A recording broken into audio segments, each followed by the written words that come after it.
అమరావతికి కొత్తగా 4 లేన్ల greenfield హైవేని central government sanction చేసింది. అమరావతి నుండి వెస్ట్ బెంగాల్లోని ఖరగ్పూర్కి కొత్తగా 1107 కిలోమీటర్ల మేర 32,000 కోట్ల భారీ బడ్జెట్ తోటి 4 లేన్ల గ్రీన్ఫీల్డ్ హైవేని సెంట్రల్ గవర్నమెంట్ శాంక్షన్ చేసింది. ఈ గ్రీన్ఫీల్డ్ హైవే 90 మీటర్ల వెడల్పుతోటి వెస్ట్ బెంగాల్లోని ఖరగ్పూర్ నుండి జార్ఖండ్, ఒరిస్సా రాష్ట్రాల మీదుగా కురుపాం దగ్గర ఏపీలోకి ఎంటర్ అవుతుంది. ఈ గ్రీన్ఫీల్డ్ హైవే టోటల్ లెంత్ 1107 కిలోమీటర్లు కాగా ఏపీలో 457 కిలోమీటర్ల మేర నిర్మిస్తున్నారు. కురుపాం దగ్గర ఏపీలోకి ఎంటర్ అయిన ఈ కొత్త గ్రీన్ఫీల్డ్ హైవే ఏజెన్సీల మీదుగా వెళ్లడానికి ఆంధ్రప్రదేశ్ గవర్నమెంట్ అంగీకారం తెలిపింది. కురుపాం, పార్వతీపురం, అరకు, పాడేరు, చింతపల్లి, గోకవరం, కన్నాపురం, జంగారెడ్డిగూడెం, ద్వారకా, తిరుమల, నూజివీడు మీదుగా ఆగిరిపల్లి దగ్గర ఏపీ స్టేట్ గవర్నమెంట్ కొత్తగా నిర్మించబోతున్న విజయవాడ, అమరావతి, గుంటూరు ఓఆర్ఆర్ ఎగ్జిట్ లో ఈ గ్రీన్ఫీల్డ్ హైవే కలవబోతుంది. ఈ గ్రీన్ఫీల్డ్ హైవే మూలంగా ప్రస్తుతం ఉన్న చెన్నై, కోల్కతా హైవే మీద ట్రాఫిక్ తగ్గడమే కాకుండా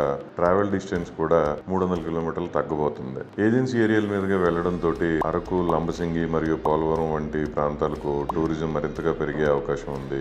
అలాగే జార్ఖండ్, వెస్ట్ బెంగాల్ నుండి బొగ్గు ఇంకా ఐరన్ ట్రాన్స్పోర్టేషన్ ఎక్స్పెండిచర్ కూడా 20 to 30% తగ్గిపోతుంది. ఏదేమైనా ఈ కొత్త గ్రీన్ఫీల్డ్ హైవే మూలంగా ఏపీ రాజధాని ఇండియాలోని సదరన్ స్టేట్స్, ఈస్టర్న్ స్టేట్స్ కి రోడ్ కనెక్టివిటీ లో భాగంగా దేశంలో 8 రాష్ట్రాలకు ట్రాన్స్పోర్టేషన్ హబ్ గా మారబోతుంది. ఇలాంటి మరిన్ని ఇంట్రెస్టింగ్ వీడియోస్ కోసం ఈ వీడియోని లైక్ చేసి షేర్ చేయండి.